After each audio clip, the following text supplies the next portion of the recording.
What's going on, everybody? Old pal Rapid Dave back with Alan. Yo, Soy Alan, what's going on? Oh, Jesus. Welcome in. This was going to be a Patreon-only video, but we are making it available to the public just to see what you get. The whole world. Effing around with us in our Patreon group. I'd love to say thank you so much to our Patreon and our Twitch subscribers. Thank you so much. So tonight we are having Montezuma's Revenge, the Mexican lager. From Brutal Beerworks, coming in at 5% alcohol by volume. Mexican corn lager. Sweet. That's all they put. It's friggin' delicious. We had it out there for Brutal Fest this past year. All right, so tonight you brought up the question, stacks. Trust stacks for fantasy football. Stacks on stacks. And you know me, I always said, yeah, I'll always stack if it's available, but it's dependent on who I'm willing to use that stack on. I use stacks a lot for DFS, not necessarily so much in regular fantasy football, but I have seriously before because, you know, I love the Chargers, apparently. My Raiders shirt on. Let's talk about that real quick because this is why this came up. I'm in a Dynasty League, and the trade was proposed to me.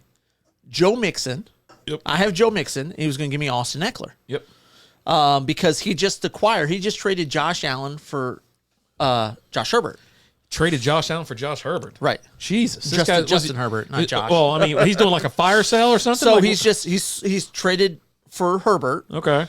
Traded Josh Allen to get Herbert because he thinks Herbert's going to have a really good year. Yeah, he should. Which I think so too.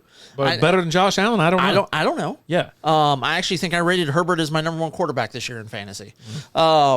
He had Keenan Allen. Okay. He also had Austin Eckler. So triple stack. So he said, I can't go with all three, and that's why he offered me to trade. Oh, okay. And I said, man, I don't know. And he goes, well, I'll give you my first round pick too. He didn't get rid of Keenan Allen before he got rid of Austin Eckler? No. I don't know what's going on in that league that you're in, but it seems ridiculous. Can you give me a name? Do I know who it is? Of course you know who it is, Mr. Chris Hayes. Oh, my God, it was Chris Hayes. Yeah. So he gave me Austin Eckler and his first round pick, which is the 10th pick. Okay. And I gave him Joe Mixon. For me, I told you I'd take that trade. But as far as stacking, I do it in DFS almost every single week. It's no question. I usually make a lineup to whoever I think is going to be like a highest scoring team, or at least a couple of high scoring teams. And it does involve the Chargers quite a bit. It used to involve the Packers quite a bit as well. But like this year, I actually compiled a list and I had the numbers there, ADP and everything like that. Oh, I was like, listen to you. Well, I mean, but it's all on the phone right there that we're recording 4K right now. So, but for me, I'm absolutely in on the stack. I have no problem with doing it.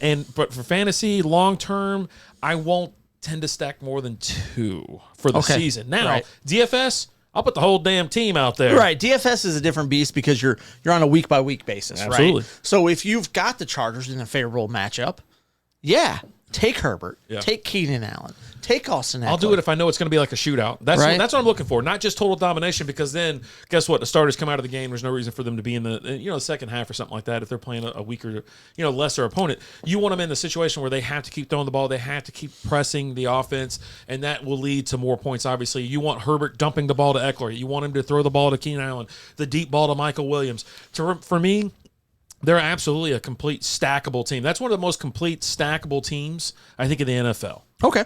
By far. You know what I mean? So I wanted to throw a few out there. And I know we've talked in the past, years past, about Kamara and Michael Thomas, right? And it's been a while years since we talked past, about we've been that, like, yes. Yeah. Well, now you got Jameis there, Kamara, Michael Thomas. But separate it from football into fantasy. Because I think in the fantasy world, I think that has a higher value because I don't expect the Saints to be – I expect them to be a higher scoring team this year. I really do. And so I could see some value. And if Michael Thomas is back – and here's the thing, you're going to get Michael Thomas late in a lot of your drafts. Slant man. Yeah, slant man. He's going to catch a lot of passes. I think he's talking too much crap on Twitter. I think where something bad might happen to him eventually. Okay. Well. You know what I mean? But for me, I'm not touching Kamara or Thomas until I see something. I'm not going to draft him in any type of league, but even though you're going to get that phenomenal value. I think Kamara's going like the 3rd round nowadays because you don't know what his future's so tied up. You don't. But Thomas, I've been burned by it. He's one of the guys that I put on my list that I'm just not drafting. I can't deal with it anymore. He's been hurt the last 2 years, and it's done a number on my head. Right, and he's a player that I actually last year at the end of the year I picked him up in my dynasty league because he's there as a free agent, and I knew keeping him it cost me 1 point to keep. Yeah. So you have 35 points that you can keep for some players every year based off their performance from the year before. This is why Dynasty is different than redraft leagues and why it's different than auction and whatnot. You know what I mean? You're compiling a team. You're taking that team into the next year with a price you have to pay. You know what I mean?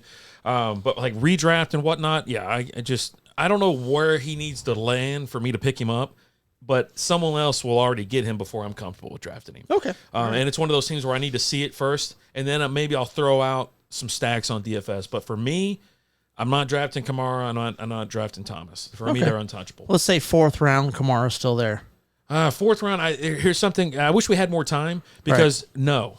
Okay. Because I'm going to try to go running back, and then I'm going to stack I'm going to have some receivers in those 3rd, 4th, and 5th rounds where I get great value for receivers, and that's usually where running backs bust. You know what I mean? Where they don't come back to give you the return on the investment, but a solid group of receivers in that area will give you some return. Okay, all right. So let's talk about here's 2 players that in years past you would stack and not have a problem with, but I think things have changed this year. Let's talk about Tyler Lockett and DK Metcalf. Unstackable this year until I see some proof that who's throwing the ball. Drew Lock.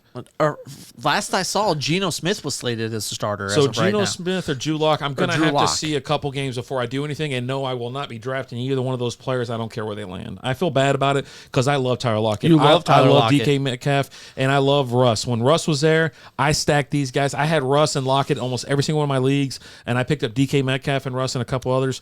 I was stacking them all throughout the year, and they just continued to let me down. So it just he had a rough year. Okay. And for me this year, though, ain't no way to happen. Okay. Let's stick with teammates in the same position that people have both drafted both and started both in Nick Chubb and Kareem Hunt. For me, and again, with all these discussions, guys, we're talking PPR. Absolutely. Because I think that plays big in this because you got Hunt is your 3rd down pass catching back who will get a touchdown. Yeah. Catch a few passes, he break open a big run, right? He's going to have a 70-yard, touchdown, and 1 touchdown. But that 70-yard catch and that touchdown, it's going to get you some points. 15 points, or actually, if you have a 40-yard bonus, it's another. You're talking a 20-yard play or 20-point play. I've been drafting Kareem Hunt for the longest time. His off the field thing's already been resolved, and they've whatever they've done is done. For me, I always pick him up in PPR leagues, and I swear to God, I'll play him as a flex almost every single week. I don't care if Chubb is healthy or not. I will generally slide Hunt into the flex position. Would you draft both if your draft? You got good value. So you're drafting Chubb. You're drafting like what, 1st round? Well, let's go ahead and maybe say this 2nd. Let's throw this caveat out there. Okay. Deshaun Watson, it came down and he's going to get a 6-game suspension. The NFL's they're already appealing that right now. Yep. If Deshaun Watson's on the field, this is something I would absolutely consider. If he's not on the field, this is something I probably can't look at because I know they had Baker Mayfield with a busted arm back there, but he still was able to throw people off. And you had to worry about Juice, right? You had to worry about Landry out there. You had to worry about, hell, I think Odell Beckham was there 2 years ago. Yeah. And, so there was a lot of key players that were there that you had to worry about. You had Amari Cooper back there. Yeah. Which I would say Amari Cooper is better than Juice. I don't know about Amari Cooper this year. He's getting a little old. I don't know how he's going to respond, but I'm looking forward to, he just got released he wasn't traded. He was released, right? No, he was traded for like a 5th round pick. Okay. I couldn't remember if he got the same damn difference being and released. And then like a week later, every other wide receiver was traded for multiple 1st round picks. Exactly. So with Cooper over there, but for me, it's going to have to depend on who exactly is going to be taking the snaps. Who's under center? If it's Deshaun Watson, we can talk about possibly taking both those guys, and that's someone I would absolutely consider stacking. Chubb, you're going to not, he's going to be in the, I think, early 2nd round, mid-2nd round. Hunt, you're going to get in like the 7th round. You know what I mean? I think Hunt's going before that. I really think so? Do. Yeah, I don't have his ADP in front of me. Everything's on the phone. But, it depends on where he falls and where I'm looking at and where I think I can get him or for value. I'm not reaching for either one of those guys. Okay. But start following, we can start talking. Okay. All right. So let's talk about I want to finish this off by talking about your team real quick and my team. And everyone's going to be confused because you're wearing a Raiders jersey, but we're talking about the Bengals.